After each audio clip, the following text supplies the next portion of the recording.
فاعوذ باللہ من الشیطان الرجیم بسم اللہ الرحمن الرحیم ان علی الملائکہ۔ اور اس کے بعد پھر جب امتحان کا وقت آیا، انٹرویو کا وقت آیا، تو فرشتوں سے پوچھا گیا انبئونی باسماء ہؤلاء ان کنتم صادقین، وہ جو نام تمہیں بتلائے گئے تھے ان کی تفصیلات بتاؤ، ان ناموں کے متعلق کچھ بتاؤ۔ تو فرشتوں نے ہاتھ کھڑے کر دیے اور فرمایا لا علم لنا الا ما علمتنا، یا اللہ جتنا علم تو نے ہمیں دیا ہے ہمارے پاس وہی علم ہے، اس سے زیادہ تخلیق اور استنباط ہم نہیں کر سکتے۔ تو اللہ رب العزت نے ارشاد فرمایا یا آدم انبئہم باسمائہم، اے آدم تم ان ناموں کے متعلق بتلاؤ۔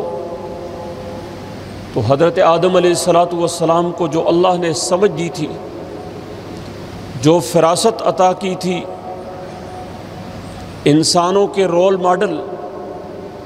ان کو جو فراست عطا ہوئی تھی، اپنی فراست کے ذریعے سے اللہ کے دیے ہوئے علم سے مزید استنباط کر کے، تخلیق کر کے سب کے سامنے حضرت آدم علیہ السلام نے تفصیلات بیان فرمائیں۔ تو فرشتے انسان کی عظمت کو تسلیم کر گئے، اور جب فرشتوں نے انسانی عظمت کو تسلیم کیا تو اس کے اظہار کے طور پر اللہ رب العزت نے ارشاد فرمایا اسجدوا لآدم، آدم کو تعظیمی سجدہ کرو۔ فسجدوا الا ابلیس، تمام فرشتوں نے آدم علیہ السلام کو، انسانیت کے اس رول ماڈل کو سجدہ کیا، انسان کی عظمت تسلیم کی، انسان کی علم کی عظمت کو تسلیم کیا۔ لیکن ایک قوت ایسی تھی جس سے انسان کی یہ تکریم اور عزت برداشت نہیں ہوئی، وہ شیطانی قوت تھی، وہ ابلیسی قوت تھی، اسے سجدہ کرنے سے انکار کر دیا۔ غرض یہ ہے کہ اللہ تبارک و تعالیٰ نے انسان کو علم کی بنیاد پر، فراست کی بنیاد پر اس کائنات میں خلافت دی اور عظمت عطا کی۔ یہ علم اللہ کی صفت ہے، عالم ہونا اللہ کی صفات میں سے ایک صفت ہے۔ انسان طالب علم ہوتا ہے، اللہ کی اس صفت کا متلاشی ہوتا ہے، سیکھتا ہے، اور اس علم کے دو پہلوؤں پر دسترس حاصل کرتا ہے۔ ایک علم کا وہ پہلو ہے جس سے اللہ کی معرفت حاصل کرتا ہے، اس کائنات کے خالق کو پہچانتا ہے، اس کائنات کے مالک اور مدبر کو پہچانتا ہے۔ اور دوسرا علم کا وہ پہلو ہے جس سے وہ درجہ بدرجہ انسانی حقوق کو پہچانتا ہے، ماں باپ اور ان کی عظمت کو پہچانتا ہے،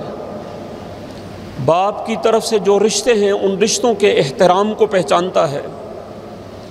ماں کی طرف سے جو رشتے ہیں ان کے احترام کو پہچانتا ہے، عزیز و اقارب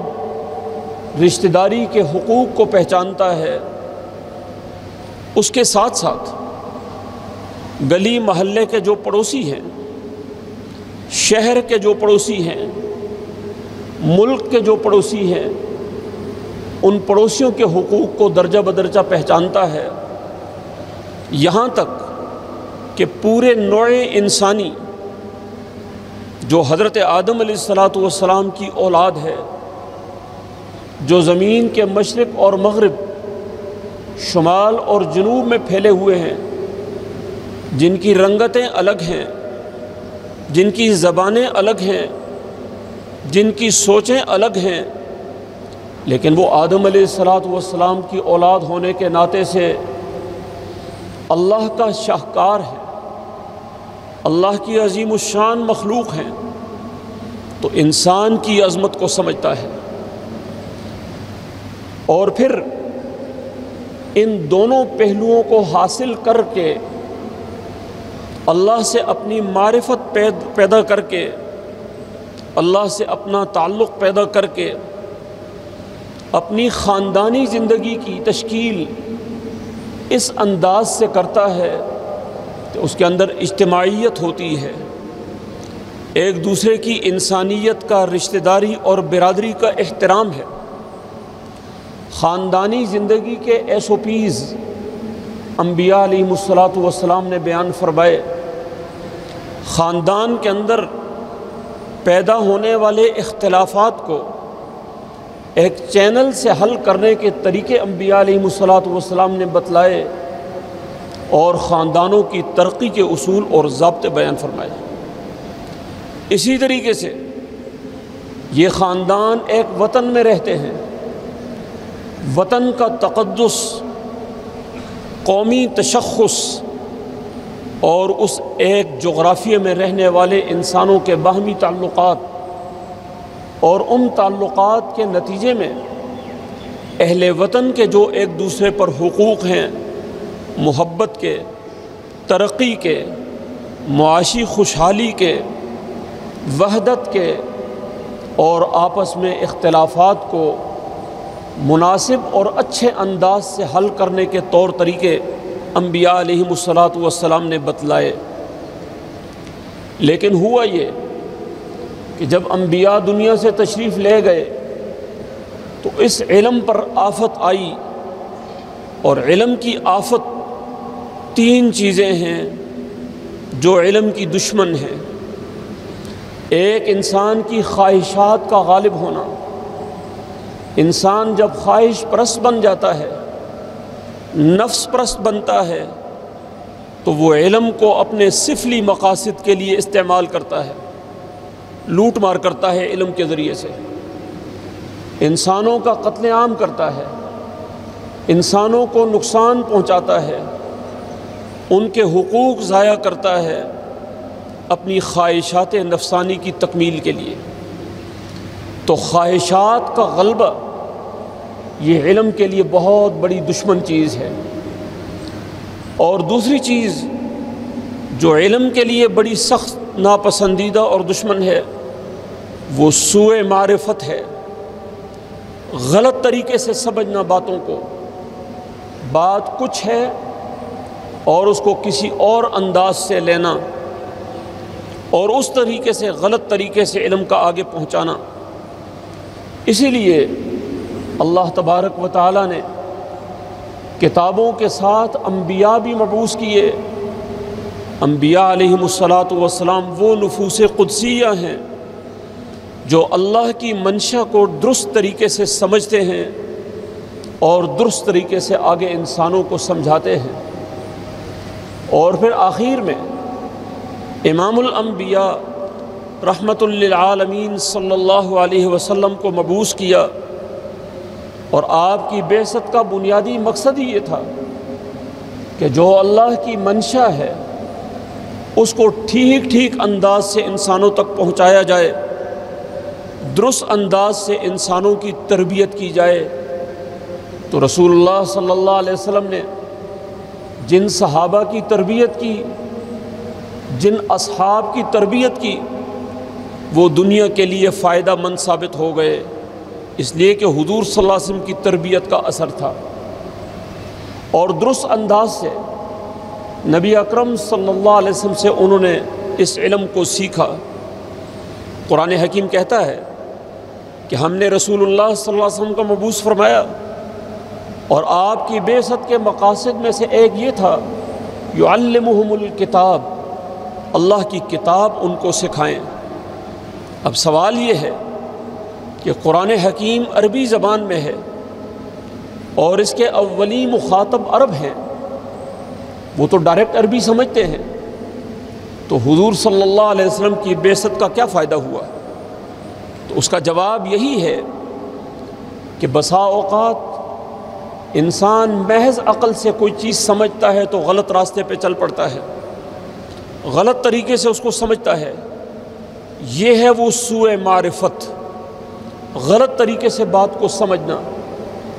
اس کا اصل مفہوم کچھ ہے اور اس کا غلط مفہوم لے لینا۔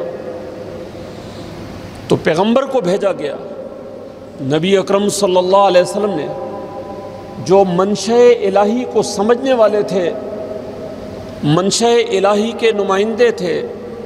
اللہ کی منشا کو سامنے رکھتے ہوئے قرآن حکیم سمجھایا اپنے صحابہ کو، اور پھر صحابہ نے سمجھا، صحابہ اکرام کے شاگرد تابعین نے اس کو سمجھا، محدثین نے سمجھا، فقہاء نے سمجھا، اور سند کے ذریعے سے یہ علم آج ہم تک پہنچا ہے۔ سند کا مطلب ہی یہ ہے کہ اس علم کی اتھینٹسٹی ہے، اس علم کی دسترس ہے، وہ درست علم ہے جو درجہ برجہ استاذوں سے اور پھر ان کے استاذوں سے اور پھر ان کے استاذوں سے یہاں تک کہ محدثین، فقہاء، تابعین، تبع تابعین، صحابہ اکرام اور رسول اللہ صلی اللہ علیہ وسلم تک جو سلسلہ پہنچتا ہے وہ علم اتھینٹک ہے، وہ سند یافتہ ہے، اور بغیر سند کے جو علم ہے اس کے اندر غلط فہمیاں پیدا ہو جاتی ہیں۔ اس لیے علوم نبوت میں آج بھی سند کا طریقہ کار رائج ہے۔ سند کا مطلب ہی یہ ہے کہ جو گفتگو واسطوں سے کی جا رہی ہے وہ اپنے اندر ایک معیار رکھتی ہے، ایک اتھینٹسٹی رکھتی ہے، اس کے علاوہ کوئی بات انسان کی ذاتی تخلیق ہے، وہ قابل اعتماد نہیں ہو سکتی، ہو سکتا ہے صحیح ہو لیکن ہو سکتا ہے غلط بھی ہو۔ تو علم کے لیے دوسری بڑی مصیبت وہ سوء معرفت ہے، کسی چیز کو غلط انداز سے سمجھنا ہے۔ نبی اکرم صلی اللہ علیہ وسلم نے آپ کی احادیث اس بات کے اوپر دلالت کر رہی ہیں کہ آپ نے اللہ کی پہچان کے طور طریقے بھی سکھائے، طہارت کے ذریعے سے، عبادت کے ذریعے سے، نماز، روزہ، حج اور زکوٰۃ کے ذریعے سے نبی اکرم صلی اللہ علیہ وسلم نے اللہ کی معرفت کے طریقے سکھائے ہمیں اپنی عقلوں پر نہیں چھوڑا کہ مرضی ہے آج ایک نماز پڑھ لیں، کل 10 نمازیں پڑھ لیں، کسی دن 5 نمازیں پڑھ لیں، 3 نمازیں پڑھ لیں، نہیں، بلکہ اصول اور ضوابط، یہاں تک کہ رکعتوں کی تعداد بھی متعین کر دی۔ یہ وہ علم ہے جس کا تعلق اللہ کی پہچان کے ساتھ ہے، اور نبی اکرم صلی اللہ علیہ وسلم نے ہماری رہنمائی فرمائی ہے۔ اور پھر اس امت میں ایک سلسلہ سند کے ساتھ نماز کا طریقہ، نماز کے رکعتوں کی تعداد، روزوں کا طریقہ، اس کی ابتدا اور انتہا،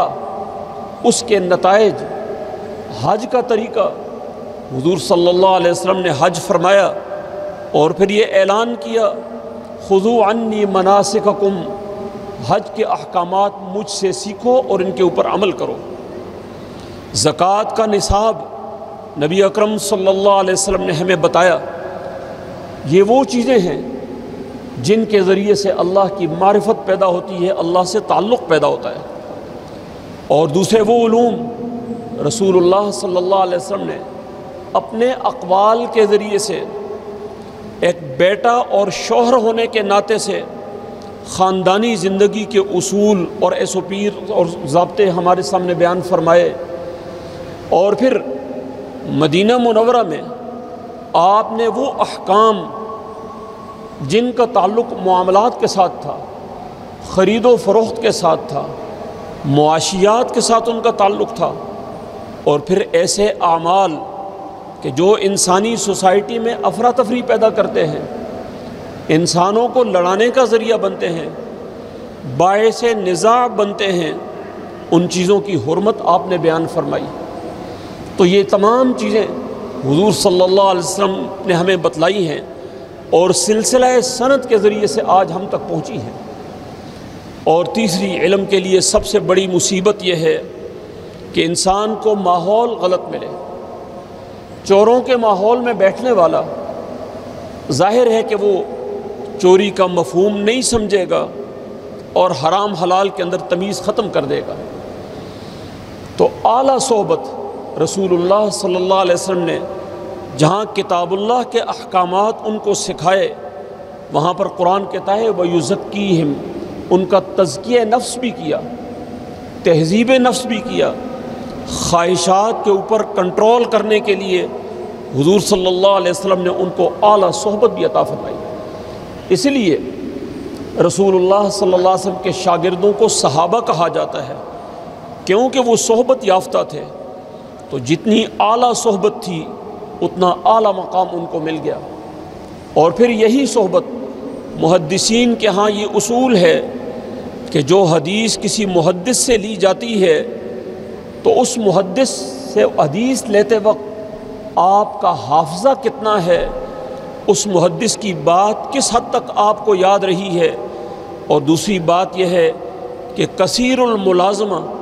اس محدث کی صحبت میں آپ نے کتنا وقت گزارا ہے۔ محدثین کی عادت یہ تھی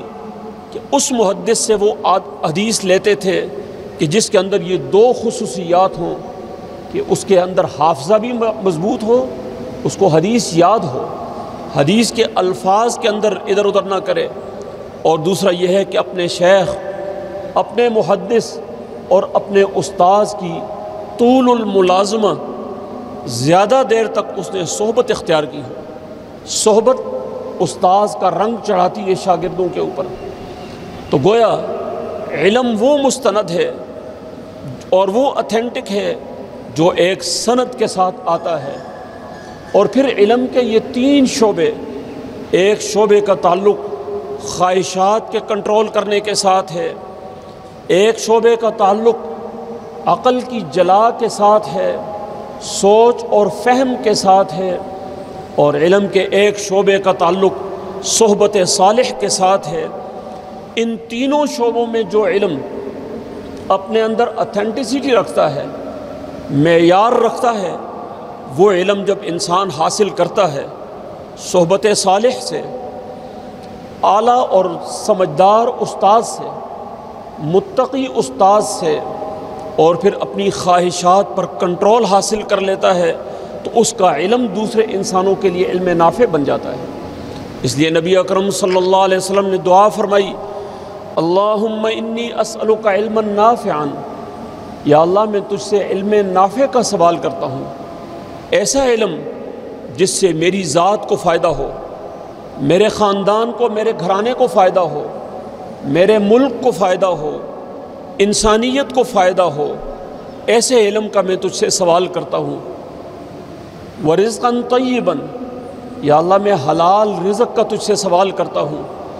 بسا اوقات حرام رزق علم کی نورانیت کو دھندلا کر دیتا ہے۔ علم موجود ہوتا ہے لیکن رزق حلال نہیں ہوتا، رزق حرام ہوتا ہے، وہ حرام رزق انسان کے علم کو دھندلا کر دیتا ہے، اس کو غیر نافع بنا دیتا ہے۔ اور تیسرا، حضور صلی اللہ علیہ وسلم نے فرمایا وَعَمَلًا مُتَقَبَّلًا، یا اللہ میں تجھ سے ایسے عمل کا سوال کرتا ہوں جو تیرے ہاں قبولیت حاصل کرے۔ انسان بسا اوقات اپنے تئیں نیک عمل کرتا ہے لیکن اللہ کے حضور وہ قبول نہیں ہوتا، اس لیے کہ بسا اوقات نیت خالص نہیں ہوتی، بسا اوقات اپنے تئیں اس نے اچھا سمجھا، انسانوں کے لیے فائدہ مند نہیں رہا، تو وہ علم نافع نہیں رہا۔ تو رسول اللہ صلی اللہ علیہ وسلم نے فرمایا کہ یا اللہ مجھے ایسے عمل کی توفیق عطا فرما جو تیرے ہاں قبول ہو۔ حدیث میں آتا ہے، بخاری شریف کی روایت ہے، نبی اکرم صلی اللہ علیہ وسلم نے صحابہ سے پوچھا بتاؤ تم میں سے فقیر کون ہے، تم کس کو فقیر سمجھتے ہو؟ تو صحابہ نے کہا یا رسول اللہ ہمارے نزدیک فقیر وہ ہوتا ہے جس کے پاس گھر میں کھانے کے لیے کچھ نہ ہو، مال و دولت اس کے پاس نہ ہو، سونا چاندی اس کے پاس نہ ہو، غریب بیچارہ قلاش ہو، ہم اس کو فقیر سمجھتے ہیں۔ نبی اکرم صلی اللہ علیہ وسلم نے ارشاد فرمایا اے لوگو، اے میرے صحابہ، میری امت کا فقیر وہ شخص ہے جو اللہ کے حضور عدالت میں پیش ہوگا اس کے پاس قبول نمازوں کے ڈھیر ہوں گے، قبول روزوں کے ڈھیر ہوں گے، اس کے پاس قبول زکوٰۃ کے ڈھیر ہوں گے، مقبول حج اس کے پاس ہوگا، نیکیوں کی کمی نہیں ہوگی اس کے پاس۔ لیکن جب عدالت لگے گی، ایک مدعی آئے گا، یا اللہ اس نے میری فلاں حق تلفی کی تھی، ارشاد ہوگا اس کی کچھ نیکیاں اس کو دے دو۔ دوسرا مدعی آئے گا، یا اللہ اس نے میرے اوپر فلاں ظلم کیا تھا، ارشاد ہوگا اس کی کچھ نیکیاں اس کو دے دو۔ تیسرا مدعی آئے گا، ارشاد ہوگا اس کی کچھ نیکیاں اس کو دے دو۔ اب اس کی ساری مقبول نیکیاں ختم ہو گئیں، ایک اور مدعی آ گیا، یا اللہ اس نے میرے اوپر فلاں ظلم کیا تھا، اب اس کی نیکیاں ختم ہیں، تو ارشاد ہوگا اس مدعی کے گناہ اس آدمی کے اوپر ڈال دو، اس کے گناہ اس کے اوپر ڈال دیے جائیں گے اور گھسیٹ کر اس کو جہنم میں داخل کر دیا جائے گا۔ یہ وہ نیکی ہے جو اللہ کے ہاں قبول نہیں ہے، ضائع ہو گئی ہے۔ قرآن مجید نے بہت ساری جگہوں میں ارشاد فرمایا کہ انسان جب عمل کرتا ہے اپنے تئیں وہ سمجھتا ہے وَهُمْ يَحْسَبُونَ أَنَّهُمْ يُحْسِنُونَ صُنْعًا، میں اچھا کام کر رہا ہوں، لیکن حقیقت یہ ہے کہ وہ اللہ کی ملاقات کے منکر ہیں، آخرت کے منکر ہیں۔ فَحَبِطَتْ أَعْمَالُهُمْ، ان کے وہ نیک اعمال کی جو شکلیں تھیں وہ سارے اعمال ضائع ہو گئے۔ جو عمل اللہ کو راضی نہ کر سکے، جو عمل جنت کے داخلے کا مستحق نہ بنا سکے، تو وہ عمل اس کا مطلب یہ ہے کہ قابل قبول نہیں ہے۔ تو نبی اکرم صلی اللہ علیہ وسلم نے دعا فرمائی وَعَمَلًا مُتَقَبَّلًا، یا اللہ مجھے وہ عمل نصیب فرما جو تیرے ہاں قبولیت اختیار کرے۔ اور رسول اللہ صلی اللہ علیہ وسلم نے اس علم سے پناہ مانگی، اللہم انی اعوذ بک من علم لا ينفع، یا اللہ میں ایسے علم سے پناہ مانگتا ہوں جو مفید نہیں ہے، انسانیت کو فائدہ نہیں دیتا، ومن قلب لا یخشع، اور ایسے دل سے پناہ مانگتا ہوں جس کے اندر تیرا خوف نہیں ہے، اس کے اندر خشوع نہیں ہے۔ تو گویا علم اللہ کی صفت ہے، اللہ نے انعام کے طور پر انسان کو دیا، اس علم کی اساس پر انسان کو سجدہ کیا گیا۔ لیکن یہ علم اگر سوء معرفت کا شکار ہو جائے، خواہشات نفسانی کی تکمیل کا شکار ہو جائے، غلط صحبت کا شکار ہو جائے، تو وہ عالم دنیا کو وہ نقصان پہنچاتا ہے جو جاہل نہیں پہنچا سکتا۔ اللہ تبارک و تعالی ہمیں علم نافع عطا فرمائے، اور پھر علم کی اتھینٹسٹی اور اس کی سند یہ بڑی اہمیت کی حامل ہے۔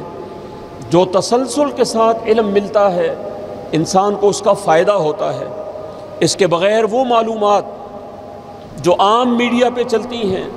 آج ہم میڈیا کے عادی ہو گئے، اچھی بات ہے ہمیں معلومات مل رہی ہیں، لیکن معلومات کو فارورڈ کرنے سے پہلے یہ جان لینا ضروری ہے کہ اس کا معیار کیا ہے،